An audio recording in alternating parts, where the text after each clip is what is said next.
ಗಣಪತಿ ಶಾರದಾ ಗುರುಭ್ಯೋ ನಮಃ. ವಸುದೇವ ಸುತಂ ದೇವಂ ಕಂಸಚಾಣೂರಮರ್ದನಂ ದೇವಕಿ ಪರಮಾನಂದಂ ಕೃಷ್ಣಂ ವಂದೇ ಜಗದ್ಗುರುಂ. ಶ್ರೋತೃಗಳಿಗೆ ಶ್ರೀ ಅಳಸಿಂಗರಾಚಾರ್ಯ ವಿರಚಿತ ಶ್ರೀ ವ್ಯಾಸ ಮಹರ್ಷಿ ಪ್ರಣೀತ ಶ್ರೀಮದ್ ಭಾಗವತದ ಪಂಚಮ ಸ್ಕಂದದಲ್ಲಿ ಅಗ್ನಿದ್ರನ ಮಗನಾದ ನಾಭಿರಾಜನ ವೃತ್ತಾಂತವು, ನಾಭಿರಾಜನಿಗೆ ಭಗವಂತನು ಪ್ರತ್ಯಕ್ಷನಾದುದು ಎಂಬ ಮೂರನೆಯ ಅಧ್ಯಾಯಕ್ಕೆ ಸ್ವಾಗತ. ಆಮೇಲೆ ನಾಭಿಯು ತನಗೆ ಸಂತಾನವಿಲ್ಲದುದರಿಂದ ಪುತ್ರಾರ್ಥಿಯಾಗಿ ತನ್ನ ಭಾರ್ಯೆಯಾದ ಮೇರುದೇವಿಯೊಡಗೂಡಿ, ಕ್ಷಮಿಸಿ, ಬಹುಶಃ ಇದು ಅಗ್ನಿದ್ರನು ಎಂದಿರಬೇಕೇನು. ಅಗ್ನಿದ್ರನು ತನಗೆ ಸಂತಾನವಿಲ್ಲದುದರಿಂದ ಪುತ್ರಾರ್ಥಿಯಾಗಿ ತನ್ನ ಭಾರ್ಯೆಯಾದ ಮೇರುದೇವಿಯೊಡಗೂಡಿ ಯಜ್ಞಗಳ ಮೂಲಕವಾಗಿ ಯಾಗಾರಾಧ್ಯನಾದ ಪರಮ ಪುರುಷನನ್ನು ಶ್ರದ್ಧೆಯಿಂದ ಆರಾಧಿಸುತ್ತಿದ್ದನು. ಹೀಗೆ ಆ ಅಗ್ನಿತ್ರನು ಶುದ್ಧ ಮನಸ್ಸಿನಿಂದಲೂ ಶ್ರದ್ಧೆಯಿಂದಲೂ ವಿಷ್ಣು ಪ್ರೀತ್ಯರ್ಥವಾಗಿ ಅಗ್ನಿಷ್ಠೋಮವೆಂಬ ಯಾಗವನ್ನು ಆರಂಭಿಸಿ ಅದಕ್ಕೆ ಅಂಗಭೂತಗಳಾದ ಪ್ರವರ್ಗಗಳೆಂಬ ಕರ್ಮಗಳನ್ನು ನಡೆಸುತ್ತಿದ್ದನು. ಹೋಮ ದ್ರವ್ಯಗಳು, ವಿದ್ಯುಕ್ತವಾದ ಯಜ್ಞ ಭೂಮಿ, ನಿರ್ದುಷ್ಟವಾದ ಕಾಲ, ಶುದ್ಧವಾದ ಯಜ್ಞ ಮಂತ್ರಗಳು, ಸಮರ್ಥರಾದ ಋತ್ವಿಕ್ಕುಗಳು, ಭೂರಿ ದಕ್ಷಿಣೆ, ಶಾಸ್ತ್ರೋಕ್ತವಾದ ಅನುಷ್ಠಾನಗಳು, ಈ 7 ಬಗೆಯ ಸಾಧನಗಳಲ್ಲಿ ಯಾವ ಭಾಗದಲ್ಲಿಯೂ ಲೋಪವಿಲ್ಲದೆ ಎಲ್ಲವೂ ಸಮರ್ಪಕವಾಗಿದ್ದರು. ಇಂತಹ ಯಜ್ಞಗಳಿಗೆ ದುರ್ಲಭನಾದ ಭಗವಂತನು ಭಕ್ತನಾದ ಈ ನಾಭಿರಾಜನಲ್ಲಿ ಪೂರ್ಣ ವಾತ್ಸಲ್ಯವುಳ್ಳವನಾಗಿ ಅವನ ಕೋರಿಕೆಯನ್ನು ಕೈಗೂಡಿಸಬೇಕೆಂಬ ಸಂಕಲ್ಪದಿಂದ ಸುಂದರ ಅವಯವಗಳುಳ್ಳದ್ದಾಗಿಯೂ ಮನಸ್ಸಿಗೂ ಕಣ್ಣಿಗೂ ಅತ್ಯಾನಂದಕರವಾಗಿಯೂ ಅಪ್ರಾಕೃತವಾಗಿಯೂ ಇರುವ ತನ್ನ ದಿವ್ಯ ಮಂಗಳ ವಿಗ್ರಹದೊಡನೆ ಅವನ ಕಣ್ಣಿಗೆ ಕಾಣಿಸಿಕೊಂಡನು. ಆ ಭಗವಂತನ ದಿವ್ಯಾದ್ಭುತ ಸ್ವರೂಪವನ್ನು ಕೇಳಬೇಕೆ? ಅತ್ಯಂತ ಪ್ರಕಾಶ ವಿಶಿಷ್ಟವಾದ ದೇಹಕಾಂತಿ, ಅದರ ಮೇಲೆ ಸುವರ್ಣಮಯವಾದ ಪೀತಾಂಬರವೆಂಬ ಪಟ್ಟೆಮಡಿ, ನೀಡಿದ 4 ಭುಜಗಳು, ಆ 4 ಭುಜಗಳಲ್ಲಿಯೂ ಕ್ರಮವಾಗಿ ಶಂಖ ಚಕ್ರ ಗದಾ ಪದ್ಮಗಳೆಂಬ 4 ದಿವ್ಯಾಯುಧಗಳು, ಎದೆಯಲ್ಲಿ ಶ್ರೀವತ್ಸವೆಂಬ ಮಚ್ಚೆ, ಅದರ ಪಕ್ಕದಲ್ಲಿ ಕೌಸ್ತುಭಮಣಿ, ತಲೆಯಿಂದ ಪಾದಾಗ್ರದವರೆಗೆ ಸರ್ವಾವಯವಗಳಲ್ಲಿಯೂ ಕ್ರಮವಾಗಿ ಕಿರೀಟ, ಕುಂಡಲ, ಹಾರ, ಕೇಯೂರ, ನೂಪುರಗಳೇ ಮೊದಲಾದ ರತ್ನಾಭರಣಗಳು. ಇಂತಹ ದಿವ್ಯ ಸೌಂದರ್ಯದಿಂದ ಒಪ್ಪುತ್ತಿರುವ ಭಗವಂತನನ್ನು ಕಂಡೊಡನೆ ಯಜ್ಞ ದೀಕ್ಷಿತನಾದ ನಾಭಿರಾಜನು, ಆ ಸಭೆಯಲ್ಲಿದ್ದ ಋತ್ವಿಕ್ಕುಗಳು, ಪುರೋಹಿತರು, ಸಭಾಸದರು, ಗೃಹಸ್ಥರೇ ಮುಂತಾಗಿ ಸಮಸ್ತ ಜನರು ದಿಗ್ಗನೆ ಮೇಲೆದ್ದು ನಿಧಿಯನ್ನು ಕಂಡ ಬಡವರಂತೆ ಅತ್ಯಾನಂದ ಭರಿತರಾಗಿ ಆ ಭಗವಂತನಿಗೆ ನಮಸ್ಕರಿಸಿ ಯಥಾವಿಧಿಯಾಗಿ ಪೂಜಿಸಿದರು. ಮತ್ತು ಅಲ್ಲಿದ್ದವರೆಲ್ಲರೂ ಭಗವಂತನನ್ನು ಹೀಗೆಂದು ಸ್ತೋತ್ರ ಮಾಡುವರು: ದೇವ, ನೀನು ಪೂರ್ಣ ಕಾಮನಾಗಿದ್ದರೂ ಭಕ್ತರಾದ ನಮ್ಮ ಈ ಅಲ್ಪ ಸತ್ಕಾರವನ್ನು ಪ್ರೀತಿಯಿಂದ ಸ್ವೀಕರಿಸಬೇಕು. ನಾವು ಮಾಡತಕ್ಕ ಈ ಅಲ್ಪ ಪೂಜೆಯನ್ನು ಗ್ರಹಿಸಿದ ಮಾತ್ರಕ್ಕೆ ಅದರಿಂದ ನಿನಗೇನು ಕೊರತೆಯುಂಟಾಗಲಾರದು. ಹೇ ಪ್ರಭು, ನಿನ್ನ ಗುಣ ಸ್ವಭಾವಗಳು ಅಪಾರವಾಗಿರುವುದರಿಂದ ಅವೆಲ್ಲವನ್ನು ಸಂಪೂರ್ಣವಾಗಿ ನುತಿಸುವುದಕ್ಕೆ ಅಲ್ಪಜ್ಞರಾದ ನಮ್ಮಿಂದ ಸಾಧ್ಯವೇ? ಎಂದಿಗೂ ಇಲ್ಲ. ಆದುದರಿಂದ ಈಗ ನಾವು ನಿನ್ನ ಮುಂದೆ ನಿಂತು ನಮೋ ನಮಃ ಎಂಬ ಈ 2 ಪದಗಳನ್ನು ಮಾತ್ರ ಹೇಳಬಲ್ಲೆವೇ ಹೊರತು ಇದಕ್ಕೆ ಮೇಲೆ ನಮಗೆ ಮಾತಾಡುವುದಕ್ಕೂ ಶಕ್ತಿ ಸಾಲದು. ನಾವು ಹಿರಿಯರಿಂದ ನಿನ್ನ ವಿಷಯವಾಗಿ ಕೇಳಿ ತಿಳಿದಿರುವುದು ಇಷ್ಟೇ: ಓ ದೇವ, ಪ್ರಕೃತಿ ಸಂಬಂಧವಾದ ನಾಮರೂಪಗಳನ್ನು ಹೊಂದಿ ಪ್ರಕೃತಿ ಗುಣಗಳಾದ ಶಬ್ದಾದಿ ವಿಷಯಗಳಲ್ಲಿ ಆಸೆಯುಳ್ಳವರಾಗಿ ಅದರಿಂದ ಕರ್ಮಕ್ಕೆ ಕಟ್ಟು ಬಿದ್ದಿರುವ ಯಾವ ಮನುಷ್ಯರು ತಾನೇ ಪ್ರಕೃತಿ ವಿಲಕ್ಷಣವಾದ ನಿನ್ನ ಸ್ವರೂಪ ಸ್ವಭಾವಗಳನ್ನು ಚೆನ್ನಾಗಿ ತಿಳಿಯಬಲ್ಲನು. ಆದುದರಿಂದ ಲೋಕದಲ್ಲಿ ಎಷ್ಟೇ ಮಹನೀಯನಾಗಿದ್ದರೂ ಪಾಪ ನಿವಾರಕವಾಗಿಯೂ ಶುಭಕರವಾಗಿಯೂ ಇರುವ ನಿನ್ನ ಗುಣಗಣಗಳಲ್ಲಿ ಲೇಷ ಮಾತ್ರವನ್ನಲ್ಲದೆ ಸಂಪೂರ್ಣವಾಗಿ ತಿಳಿಯಲಾರನು.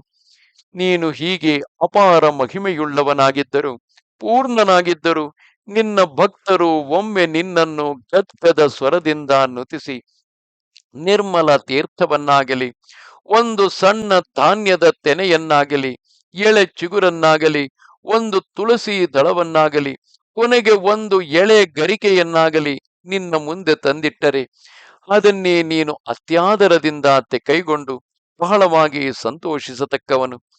ನಾವು ಇಷ್ಟು ಯಜ್ಞ ಸಂಭಾರಗಳನ್ನೊದಗಿಸಿ ಇಷ್ಟು ಶ್ರಮಪಟ್ಟು ಯಾಗವನ್ನು ನಡೆಸುವುದು ನಿನ್ನ ಅಷ್ಟೇ ಸಂತೋಷಕ್ಕಾಗಿಯೇ ಹೊರತು ಅವುಗಳಿಂದ ನಿನಗಾಗಬೇಕಾದ ಹೆಚ್ಚು ಪ್ರಯೋಜನವೇನೂ ಇಲ್ಲ. ಓ ನಾಥ, ನೀನು ಸ್ವಯಂ ಆಗಿಯೇ ಸಕಲ ಪುರುಷಾರ್ಥ ಸ್ವರೂಪನು, ನಿತ್ಯಾನಂದಮಯನು. ನಮ್ಮ ಈ ಆರಾಧನದಿಂದ ನಿನಗೆ ಯಾವ ಪ್ರಯೋಜನವೂ ಇಲ್ಲದಿದ್ದರೂ ನಿನಗೆ ಸಂತುಷ್ಟಿಯನ್ನು ಮಾಡುವುದರ ಮೂಲಕವಾಗಿ ಅದು ನಮಗೆ ಫಲಕಾರಿಯಾಗಬೇಕು.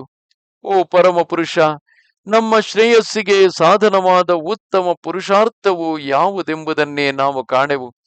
ಇಂತಹ ಮೂಢರಾದ ನಮ್ಮಲ್ಲಿಯೂ ನೀನು ಎಣೆಯಿಲ್ಲದ ವಾತ್ಸಲ್ಯವುಳ್ಳವನಾದುದರಿಂದ ನಾವು ನಿನ್ನ ಆರಾಧನವನ್ನು ಪೂರ್ಣವಾಗಿ ಮುಗಿಸುವುದಕ್ಕೆ ಮುಂಚೆಯೇ ನಮಗೆ ಬೇಕಾದ ಕೋರಿಕೆಗಳನ್ನು, ಶುದ್ಧಾತ್ಮ ಸ್ವರೂಪವೆಂಬ ಮೋಕ್ಷವನ್ನು ಕೈಗೂಡಿಸುವುದಕ್ಕಾಗಿ ನಮ್ಮ ಕಣ್ಣಿಗೆ ಗೋಚರಿಸಿದೆಯಲ್ಲವೇ? ಆಹಾ, ಇದಲ್ಲವೇ ನಿನ್ನ ಭಕ್ತ ವಾತ್ಸಲ್ಯವು? ಪರಿಪೂರ್ಣನಾಗಿದ್ದರೂ ಅಪೂರ್ಣನಾದ ಇತರ ಮನುಷ್ಯನಂತೆ ನಮ್ಮ ಮುಂದೆ ಬಂದು ನಿಂತ ನಿನ್ನ ಸೌಲಭ್ಯವನ್ನು ನಾವು ಏನೆಂದು ಹೇಳುವುದು? ಓ ಮಹಾತ್ಮ, ನೀನು ನಮ್ಮ ರಾಜನಿಗೆ ಇಷ್ಟವಾದ ಅಲ್ಪ ವರಗಳನ್ನು ಕೊಡುವುದಕ್ಕಾಗಿ ಬಂದವನಾಗಿದ್ದರು ಈ ಯಜ್ಞದಲ್ಲಿ ನೀನು ನಮ್ಮ ಕಣ್ಣೆದಿರಿಗೆ ಗೋಚರಿಸಿದಾಗಲೇ ಎಲ್ಲಕ್ಕಿಂತಲೂ ಉತ್ತಮವಾದ ವರವನ್ನು ಕೊಟ್ಟಂತಾಯಿತು. ನಮಗೆ ಈ ಅನುಗ್ರಹವೊಂದೇ ಸಾಕು.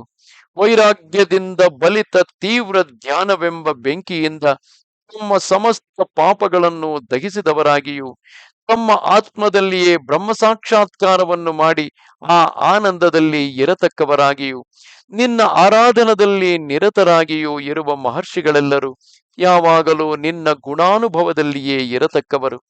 ನಿನ್ನ ಗುಣಕೀರ್ತನವೇ ಉತ್ತಮ ಶ್ರೇಯಸ್ಸನ್ನು ಕೈಗೂಡಿಸುವಾಗ ಇನ್ನು ನಿನ್ನ ಸಾಕ್ಷಾತ್ ದರ್ಶನದಿಂದ ಉಂಟಾಗುವ ಫಲವನ್ನು ಕೇಳಬೇಕೆ? ದೇವ, ಎಡವಿ ಬೀಳುವುದು, ಸೀನುವುದು, ಆಕಳಿಸುವುದು ಮುಂತಾಗಿ ಇನ್ನೂ ಅನೇಕ ದುರವಸ್ಥೆಗಳನ್ನು ಅನುಭವಿಸುವಾಗಲೂ, ಜ್ವರದಲ್ಲಿಯೂ ಮರಣಾವಸ್ಥೆಯಲ್ಲಿಯೂ ಪ್ರಜ್ಞೆ ತಪ್ಪಿದಾಗಲೂ ನಮಗೆ ಸಕಲ ಪಾಪ ನಿವಾರಕಗಳಾಗಿಯೂ ಸಕಲ ಕಲ್ಯಾಣ ಗುಣ ದ್ಯೋತಕಗಳಾಗಿಯೂ ಇರುವ ನಿನ್ನ ನಾಮಗಳು ಉಚ್ಚಾರಣಾ ವಿಷಯಗಳಾಗುತ್ತಿರಲಿ. ಓ ವರದ, ದರಿದ್ರನು ಧನಾಧಿಪತಿಯಾದ ಕುಬೇರನಲ್ಲಿಗೆ ಹೋಗಿ ಧಾನ್ಯದ ಹೊಟ್ಟನ್ನು ಯಾಚಿಸುವಂತೆ ಈ ನಮ್ಮ ರಾಜನು ಸ್ವರ್ಗವನ್ನಾಗಲಿ ಕೊನೆಗೆ ಮೋಕ್ಷವನ್ನೇ ಆಗಲಿ ಕೊಡುವುದಕ್ಕೆ ಸಮರ್ಥನಾದ ನಿನ್ನಲ್ಲಿ ಅತ್ಯಲ್ಪವಾದ ಸಂತಾನ ಪ್ರಾಪ್ತಿಯನ್ನು ಅಪೇಕ್ಷಿಸಿ ನಿನ್ನಂತಹ ಪುತ್ರನೊಬ್ಬನನ್ನು ಪ್ರಾರ್ಥಿಸುತ್ತಿರುವನು. ಪುತ್ರ ಸಂತಾನವೇ ತನಗೆ ಪರಮ ಪುರುಷಾರ್ಥವೆಂದು ಎಣಿಸುತ್ತಿರುವನು. ಆಹಾ, ಇದು ನಿನ್ನ ಮಾಯಾ ಪ್ರಭಾವವಲ್ಲವೇ? ಮಹಾತ್ಮರ ಪಾದ ಸೇವೆಯನ್ನು ಮಾಡಿದ ಪುರುಷನೊಬ್ಬನು ಹೊರತು ಕರ್ಮವಶ್ಯರಾದ ಬೇರೆ ಯಾರೂ ಸನ್ಮಾರ್ಗವನ್ನು ಮರೆಸತಕ್ಕ ಆ ನಿನ್ನ ಮಾಯೆಯನ್ನು ತಿಳಿಯಲಾರರು, ಆ ಮಾಯಾ ಶಕ್ತಿಯನ್ನು ದಾಟಲಾರರು. ಅಂತಹ ಮಾಯೆಯಿಂದ ಮರೆಸಲ್ಪಟ್ಟು ವಿಷ ವೇಗಕ್ಕೆ ಸಮಾನವಾದ ಶಬ್ದಾದಿ ವಿಷಯಗಳಲ್ಲಿ ಬಿಟ್ಟು ಬುದ್ಧಿಗೆಟ್ಟವರು ನಿನ್ನಲ್ಲಿ ಇಂತಹ ಅಲ್ಪ ವರಗಳನ್ನು ಕೋರುವುದರಲ್ಲಿ ಆಶ್ಚರ್ಯವೇನಿದೆ? ಓ ದೇವದೇವ, ನಾವಾದರೂ ಈ ಅಲ್ಪ ಫಲವನ್ನೇ ಪುರುಷಾರ್ಥವೆಂದು ಭಾವಿಸಿ ಅದಕ್ಕಾಗಿ ಉದಾರ ಚರಿತ್ರನಾದ ನಿನ್ನನ್ನು ಇಲ್ಲಿಗೆ ಬರಮಾಡಿಕೊಂಡೆವು. ಉತ್ಕೃಷ್ಟ ವರಗಳನ್ನು ಕೊಡಬಲ್ಲವನಾದ ನಿನ್ನನ್ನು ನಾವು ಈ ಅಲ್ಪ ಕಾರ್ಯಕ್ಕಾಗಿ ಕರೆಸಿದರು. ರಾಜನು ನಿನಗೆ ಸಮಾನನಾದ ಪುತ್ರನನ್ನೇ ಪ್ರಾರ್ಥಿಸುವವನಾದುದರಿಂದ ಇದು ನಿನಗೆ ಮೇಲ್ಮೆಯೇ ಹೊರತು ಅವಮಾನಕರವಲ್ಲ ಎಂದರು. ಹೀಗೆ ಆ ಸಭಾಸದರೆಲ್ಲರೂ ನಾಭಿರಾಜನೊಡನೆ ಭಗವಂತನ ಪಾದಗಳನ್ನು ಹಿಡಿದು ನಮಸ್ಕರಿಸಲು ಭಗವಂತನು ದಯಾದೃಷ್ಟಿಯಿಂದ ಅವರನ್ನು ನೋಡಿ, ಎಲೈ ಮಹರ್ಷಿಗಳಿರ, ನೀವು ಈ ರಾಜನ ನಿಮಿತ್ತವಾಗಿ ದುರ್ಲಭವಾದ ವರವನ್ನು ಕೇಳುತ್ತಿರುವಿರಿ. ಇವನಲ್ಲಿ ನನಗೆ ಸಮಾನನಾದ ಪುತ್ರನು ಹುಟ್ಟಬೇಕೆಂದು ಹೇಳಿದಿರಲ್ಲವೇ? ಲೋಕದಲ್ಲಿ ನನಗೆ ನಾನೇ ಸಮಾನನೇ ಹೊರತು ನನಗೆ ಸಾಟಿಯಾದವನು ಬೇರೊಬ್ಬನಿಲ್ಲ. ಜ್ಞಾನಿಗಳಾದ ನೀವು ಈ ವಿಷಯವನ್ನು ತಿಳಿಯದವರಲ್ಲ. ಸತ್ವಾಕ್ಕುಳ್ಳ ನೀವೇ ನಿಮ್ಮ ಬಾಯಿಂದ ಸಾಗದ ಕಾರ್ಯವನ್ನು ಕುರಿತು ವರವನ್ನು ಕೇಳಿದುದು ನನಗೆ ಆಶ್ಚರ್ಯವನ್ನು ಉಂಟು ಮಾಡುತ್ತಿರುವುದು. ಆದರೂ ಚಿಂತೆಯಿಲ್ಲ. ನಿಮ್ಮಂತಹ ಬ್ರಾಹ್ಮಣರು ನನಗೆ ಮುಖದಂತೆ ಇರುವುದರಿಂದ ನಿಮ್ಮ ಬಾಯಿಂದ ಹೊರಟ ಮಾತು ಸುಳ್ಳಾಗಬಾರದು. ಈ ಕಾರಣಕ್ಕಾಗಿ ನಾಭಿರಾಜನ ಭಾರ್ಯೆಯಾದ ಈ ಮೇರುದೇವಿಯಲ್ಲಿ ನನ್ನ ಅಂಶದಿಂದ ನಾನೇ ಅವತರಿಸುವೆನು ಎಂದನು. ಮೇರುದೇವಿಯು ಕೇಳುತ್ತಿದ್ದ ಹಾಗೆಯೇ ಭಗವಂತನು ರಾಜನ ಮುಂದೆ ಈ ಮಾತನ್ನು ಹೇಳಿ ಅಂತರ್ಧಾನವನ್ನು ಹೊಂದಿದನು. ತಾನು ನಾಭಿರಾಜನಿಗೆ ಅನುಗ್ರಹಿಸಿಕೊಟ್ಟ ವರವನ್ನು ನೆರವೇರಿಸುವುದಕ್ಕಾಗಿ ಸ್ವಲ್ಪ ಕಾಲದೊಳಗಾಗಿಯೇ ಮೇರುದೇವಿಯ ಗರ್ಭದಲ್ಲಿ ಬೆಳೆದನು. ಲೋಕದಲ್ಲಿ ಜ್ಞಾನಿಗಳಾಗಿಯೂ ದಿಗಂಬರರಾಗಿಯೂ ಬ್ರಹ್ಮಚಾರಿಗಳಾಗಿಯೂ ಇರುವ ಋಷಿಗಳಿಗೆ ಧರ್ಮ ಬೋಧೆಯನ್ನು ಮಾಡಬೇಕೆಂಬ ಉದ್ದೇಶದಿಂದ ಕೇವಲ ಸತ್ವ ಪ್ರಧಾನವಾದ ಶರೀರವನ್ನು ಅವಲಂಬಿಸಿ ನಾಭಿರಾಜನಾದ ಪುತ್ರನಾಗಿ ಹುಟ್ಟಿದನು. ಓ ಪರೀಕ್ಷಿತ್ ರಾಜ, ಇದೇ ಆ ಭಗವಂತನ ವೃಷಭಾವತಾರವು. ಇಲ್ಲಿಗೆ 3ನೆಯ ಅಧ್ಯಾಯವು. ನಮಸ್ತೆ ಶಾರದೆ ದೇವಿ, ಕಾಶ್ಮೀರ ಪುರವಾಸಿನಿ, ತ್ವಾಮಹಂ ಪ್ರಾರ್ಥಯೇ ನಿತ್ಯಂ, ವಿದ್ಯಾದಾನಂಚ ದೇಹಿಮೆ.